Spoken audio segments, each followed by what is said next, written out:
ఇంకోసారి ఇలాంటి వెధవ నాటకాలు ఆడటానికి పుట్టింటికొచ్చావంటే నీకు మామూలుగా ఉండదు. బాబు, తను చిన్నపిల్ల. మొదటి తప్పుగా క్షమించు. ప్రీతి తరపున నేను సారీ చెప్తున్నాను హేమంత్. ఏమనుకోకు. మీ ఆవిడకి ఇక్కడ కాదు, మీ ఇంటికి తీసుకెళ్లి బుద్ధి చెప్పు బ్రదర్. ఓకే సిస్టర్, మేము వెళ్ళొస్తాం. పద.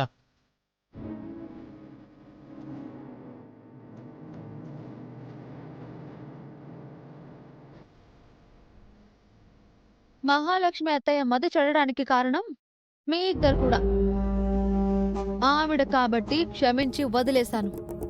అదే మీరు కాని చేసుంటే ఈరోజు దబిడి దిబిడే.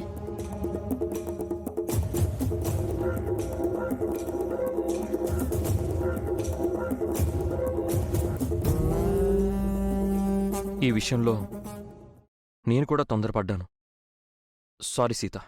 నేను నీ నుంచి సారీ కోరట్లేదు మామా. నీకు స్పెషల్ క్లాస్ పీకాలి, రా.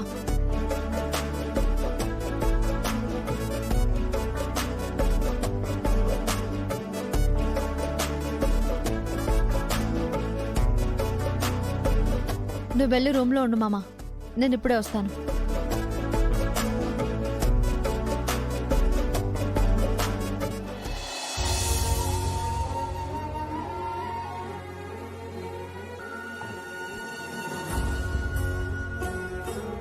సారీ అండి.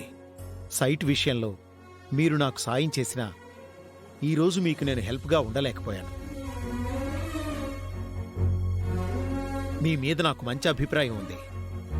మీరెవరో నాకు తెలియకపోయినా చాలాసార్లు మీ మాటల్లో, ప్రవర్తనలో నాకు నా సుమతి కనిపించింది. ముఖ్యంగా మీ మనసు సుమతికి చాలా దగ్గరగా ఉంది.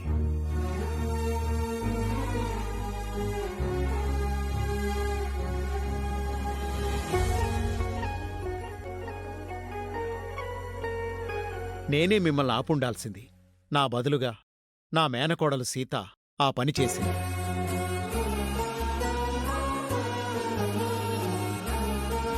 మీరెక్కడికి వెళ్ళొద్దు. మీరెవరో తేలే వరకు ఇక్కడే ఉండండి. ఇది నా రిక్వెస్ట్ అండి. ఇంతకు మించి చెప్పలేను.